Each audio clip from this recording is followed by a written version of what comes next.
अस्सलाम वालेकुम स्टूडेंट्स, आज हम डिस्कस करेंगे कार्बोहाइड्रेट्स पार्ट 1। ठीक है ना। कार्बोहाइड्रेट्स को डिस्कस करेंगे। कार्बोहाइड्रेट्स के अंदर हम पढ़ेंगे इसकी इम्पोर्टेंस पढ़ेंगे और इसका इंट्रोडक्शन पढ़ेंगे और इसके बाद इसकी क्लासिफिकेशन को डिस्कस करेंगे। फर्स्ट ऑफ ऑल इसकी इम्पोर्टेंस कि ये किस तरह अहम है हमारे लिए या जानदारों के लिए। ये कार्बोहाइड्रेट्स हैं फाउंड इन ऑल ऑर्गेनिज्म, कि जितने भी जानदार हैं तमाम के अंदर ये पाए जाते हैं। ये डिफरेंट स्ट्रक्चर बना सकते हैं। ठीक है ना। सेलुलोज ऑफ वुड, ये जो लकड़ी है उसके अंदर पाए जाते हैं। कॉटन जो है, कपास है, इसके अंदर भी ये कार्बोहाइड्रेट्स होते हैं। पेपर भी बनते हैं इससे। ठीक है, कागज़ वगैरह बनता है इससे। और ये एक्ट एज ए स्टोरेज, ठीक है ना, एक स्टोरेज कंपाउंड के अंदर की तरह पाए जाते हैं के तौर पर इस्तेमाल होते हैं। मतलब इसमें क्या होती है, स्टार्च है, ग्लाइकोजन है, ये क्या करते हैं, एनर्जी स्टोर कर सकते हैं और इसको ज़रूरत पड़ने पर दोबारा तोड़ा जाता है और इससे एनर्जी हासिल की जाती है। और ये स्ट्रक्चरल और फंक्शनल दोनों किरदार अदा करते हैं। स्ट्रक्चरल एंड फंक्शनल से क्या मुराद है कि ये बॉडी की साख्त भी बना सकते हैं, जैसे कि आगे चौथे चैप्टर में हम पढ़ेंगे कि ये सेल मेम्ब्रेन का हिस्सा हैं। और ये फंक्शनल रोल भी अदा करते हैं। फंक्शनल रोल से क्या मुराद है कि ये हमें या जानवरों को एनर्जी भी देते हैं। ठीक है। इसके बाद ये क्या है, मेन सोर्स ऑफ एनर्जी हैं और form cell wall in plants and microorganism. ये कार्बोहाइड्रेट्स क्या करते हैं, सेल वाल बना सकते हैं माइक्रो ऑर्गेनिज्म के अंदर और प्लांट सेल के अंदर। ठीक है। इसके बाद इसका इंट्रोडक्शन में हम क्या डिस्कस करेंगे। इंट्रोडक्शन ये है कि इसकी पहले डेफिनेशन आती है। कार्बोहाइड्रेट्स आर पॉलीहाइड्रॉक्सी एल्डिहाइड और कीटोन्स। ठीक है ना। कार्बोहाइड्रेट्स आर पॉलीहाइड्रॉक्सी एल्डिहाइड और ketone which give polyhydroxy aldehyde ketone subunits. और यहाँ पर यूनिट्स मैंने लिखा सब यूनिट्स। ठीक है। सब यूनिट्स जो है ना ऑन हाइड्रोलाइसिस। ठीक है ना। हाइड्रोलाइसिस पानी में जब टूटने पर ये क्या करते हैं, पॉलीहाइड्रॉक्सी एल्डिहाइड सब यूनिट देते हैं, छोटे छोटे उसके हिस्से देते हैं। कार्बोहाइड्रेट से क्या मुराद है, कार्बोहाइड्रेट से मुराद है हाइड्रेटेड कार्बन। हाइड्रेटेड कार्बन से क्या मुराद है, ऐसे कंपाउंड जो कार्बन, हाइड्रोजन और ऑक्सीजन के ऊपर मुश्तमिल हों, उन्हें हम कहते हैं ये क्या है, हाइड्रेटेड कार्बन्स हैं। ठीक है। इनका जनरल फार्मूला क्या है, इसका जनरल फार्मूला है CX इंटू H2O(Y). ठीक है ना।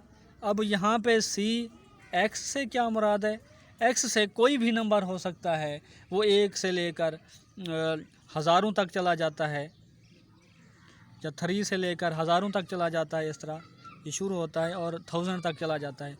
और Y भी क्या है, ये कोई होल नंबर है और ये भी इस तरह मैनी नंबर में चला जाता है, हज़ारों तक चला जाता है। ठीक है। और H2O मतलब 2 हाइड्रोजन और 1 ऑक्सीजन, मतलब 2% 2:1। इसके अंदर हाइड्रोजन 2 और ऑक्सीजन 1 की रेशो से निस्बत से पाए जाते हैं। ठीक है।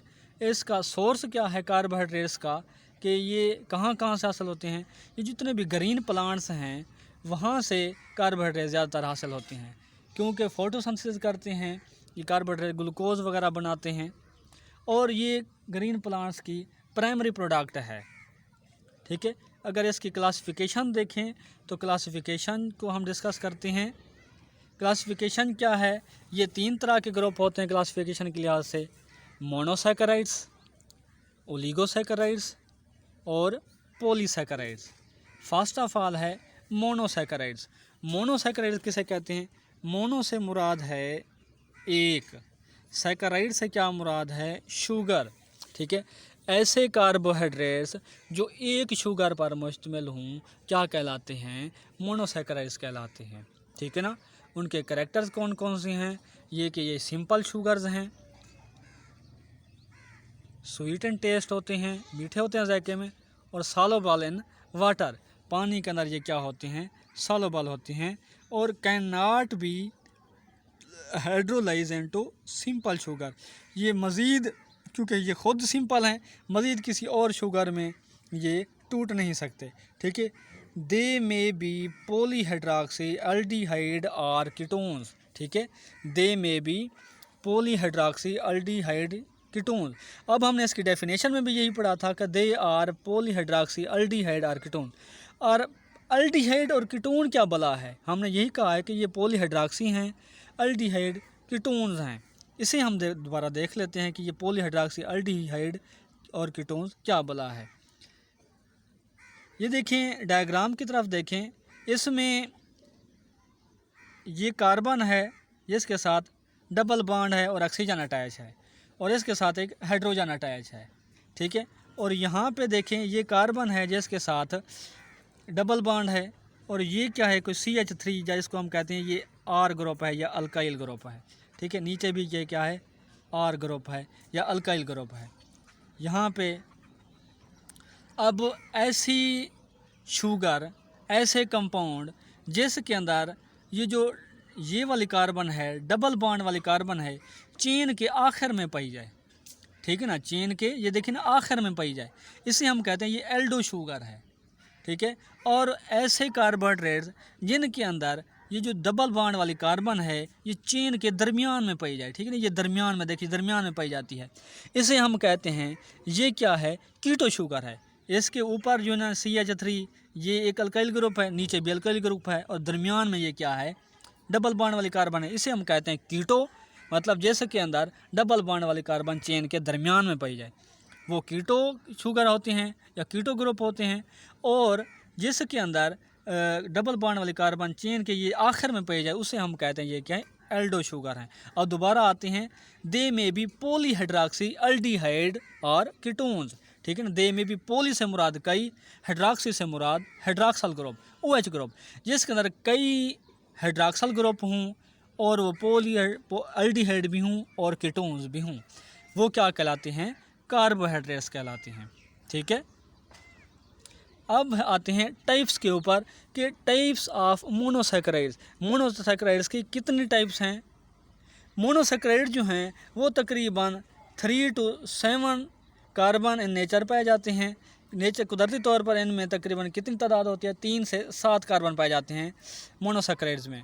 ट्रियोजेज होती हैं 3 कार्बन वाले, 4 वाले को टेट्रोजेज कहते हैं, 5 कार्बन वाले को पेंटोजेज कहते हैं, 6 कार्बन वाले को हेक्सोजेज, और 7 कार्बन वाले शुगर को हेप्टोजेज का नाम दिया जाता है, ठीक है। तो इनका जनरल फार्मूला क्या है, CH2O(N), ठीक है, ये क्या है, इनका जनरल फार्मूला है। फर्स्ट ऑफ ऑल है ट्रियोजेज। ट्रियोजेज कौन सी होती हैं, जिनके अंदर 3 कार्बन पाए जाएँ, ठीक है। और ये क्या होती हैं, इंटरमीडिएट कंपाउंड होती हैं during respiration and photosynthesis. Intermediate से क्या मुराद है कि दरमियाने से क्या मुराद है कि पहले ये ट्रियोज शुगर बनाते हैं, ये जो दोबारा ये किसी और मालिक्यूल में तब्दील हो जाते हैं, मतलब जो मुस्तकिल ना रहते हों, ठीक है, उसे हम कहते हैं इंटरमीडिएट, जो अपनी असल हालत में ना रखते हों। मतलब पहले ट्रियोजेज बनती हैं, फिर ये अपनी किसी फाइनल मालिक्यूल जो बनना होता है उसमें तब्दील हो जाते हैं, इसलिए हम कहते हैं पहले ये इंटरमीडिएट कंपाउंड बनते हैं। तो ये रेस्पिरेशन और फोटोसिंथेसिस में इंटरमीडिएट कंपाउंड के तौर पर काम करते हैं। और 2 ट्रियोजेज हैं जो कि एल्डिहाइड भी हैं और कीटोन्स भी हैं। वो कौन से हैं, ग्लाइसरॉल्डिहाइड है और एक है डाईहाइड्रॉक्सी एसीटोन, ठीक है। ये 2 ट्रियोजेज हैं, 3 कार्बन वाले शुगर्स हैं जो कि क्या हैं, अल्डिहाइड भी हैं और कीटोन भी हैं, ठीक है। इसके बाद टेट्रोजेज किसे कहते हैं, टेट्रोजेज कहते हैं 4 कार्बन वाली जो शुगर होती है जिसमें 4 कार्बन वाले कंपाउंड पाए जाएँ, ठीक है ना, जिसमें कार्बन 4 कार्बन पाई जाए, ठीक है ना। वो कौन से होते हैं, ये तकरीबन रेयर इन नेचर होते हैं, बहुत कम मिलते हैं और ये बैक्टीरिया के अंदर पाए जाते हैं, ठीक है ना। इसके बाद है पेंटोजेज। पेंटोजेज किसे कहते हैं, 5 कार्बन वाली जो शुगर होती है, 5 कार्बन, मिसाल के तौर पर राइबोज है, ये क्या है, 5 कार्बन वाली शुगर है, ठीक है। ये एल्डो शुगर है, इसमें क्या होता है, एल्डो शुगर होता है। एल्डो शुगर किसे कहते हैं, जिसमें जो डबल बॉन्ड जिस कार्बन के ऊपर होता है वो चेन के आखिर में पाई जाती है। और ये क्या करती है, 5 कार्बन है तो ये क्या करती है, 5 कोने वाली रिंग बनाती है, रिंग स्ट्रक्चर बनाती है। ये कहाँ पाई जाती है, ये पाई जाती है DNA और RNA के अंदर, ठीक है, ज़्यादातर। ये देखें, ये 5 कार्बन वाली शुगर है रिबोज शुगर, इसमें 5 कोने बने हुए हैं। ये कोना है, इसमें कार्बन है, ये दूसरी कार्बन है, ये तीसरी कार्बन, चौथी कार्बन और ये जो है ये 5वीं कार्बन है। ठीक है ना, 5 कार्बन पाई जाती हैं। ठीक है, इसलिए इसको 5 कार्बन रिंग भी कहते हैं, या इसको हम दूसरा नाम देते हैं राइबोफ्यूरानोज। ठीक है ना, राइबोफ्यूरानोज, राइबोज की जो रिंग फार्म है उसको राइबोफ्यूरानोज भी कहा जाता है। ठीक है, इसके बाद हेक्सोजेस शुगर कौन सी हैं? हेक्सोजेस शुगर जिसमें 6 कार्बन पाई जाए, जिसमें 6 कार्बन पाई जाए। ठीक है, ग्लूकोज इसकी मिसाल है C6H12O6। आप लोगों ने पढ़ा होगा इसका फार्मूला, जो कि 6 कार्बन वाला है, उसे हेक्सोजेस शुगर कहते हैं। ये जो ग्लूकोज है ये क्या है, फ्री स्टेट के अंदर, फ्रूट्स के अंदर पाया जाता है, ग्रेप्स के अंदर पाया जाता है, फिग्स अंजीर वगैरह में, डेट्स और खजूर जैसे हम कहते हैं उनके अंदर पाया जाता है। ब्लड के अंदर इसकी जो परसेंटेज है 0.08% पाई जाती है। ठीक है, ये कंबाइन हालत में डाइसैकराइड्स और पॉलीसैकराइड्स में पाया जाता है। मतलब पॉलीसैकराइड और डाइसैकराइड को अगर तोड़ा जाए तो ग्लूकोज हासिल किया जा सकता है। ठीक है, ये स्टार्च, सेलुलोज, ग्लाइकोजन जो हैं ये ग्लूकोज देते हैं ऑन हाइड्रोलाइसिस। पानी की मौजूदगी में से तोड़ा जाए तो ये क्या देते हैं, ग्लूकोज दे सकते हैं, उसमें टूट जाते हैं। Naturally produce in green plants, ये सब्ज पौधे जो हैं ये फोटोसिंथेसिस करते हैं, तो उसमें ये क्या है पाया जाता है। प्लांट्स कैसे इसको पैदा करते हैं? प्लांट जो है ना कार्बन डाइऑक्साइड हवा से हासिल करते हैं और वाटर जो है ये सैल से हासिल करते हैं और ग्लूकोज बनाते हैं। ठीक है, ये आप इसकी इक्वेशन में देखें, कार्बन डाइऑक्साइड ये क्या करते हैं, ये हवा से हासिल करते हैं और ये वाटर जो है ये ज़मीन से सैल से हासिल करते हैं और इससे क्या मिलता है, ग्लूकोज बनाते हैं और साथ ऑक्सीजन भी खारिज होती है। ये कौन सा प्रोसेस है, फोटोसिंथेसिस का प्रोसेस है। इसका अब फार्मूला देखें, जनरल फार्मूला, ये इसकी ग्लूकोज की रिंग फार्म है और ये ग्लूकोज की चेन फार्म है। ठीक है ना, ग्लूकोज को हमने कहा था ये क्या है, 6 कार्बन वाला कंपाउंड है। अब 1 कार्बन, ये दूसरी कार्बन, तीसरी, चौथी, 5वीं, ठीक है, इस तरह ये 6ठी कार्बन है। 6 कार्बन इस तरह इसमें पाए जाते हैं। अब इसकी स्ट्रक्चर को गौर करें, ये जो चेन फार्मूला इसका है इसमें देखें, इसको देखकर आप अंदाज़ा लगाएं कि ये कौन सी स्ट्रक्चर है, एल्डो स्ट्रक्चर है या कीटो स्ट्रक्चर है। ठीक है, अब देखें ये जो डबल बॉन्ड वाली कार्बन है ये चेन के आखिर में पाई जाती है, तो इसे हम क्या कहेंगे, ये क्या है, एल्डो शुगर है। अगर दरमियान में पाई जाती तो इसे हम क्या कहते हैं, ये क्या होती, कीटो शुगर होती। ठीक है, अब इसकी समरी पे आ जाते हैं कि ये चैप्टर एंड हो गया है, लेक्चर सॉरी। अब इसकी समरी में आते हैं कि क्या क्या हमने पढ़ा था।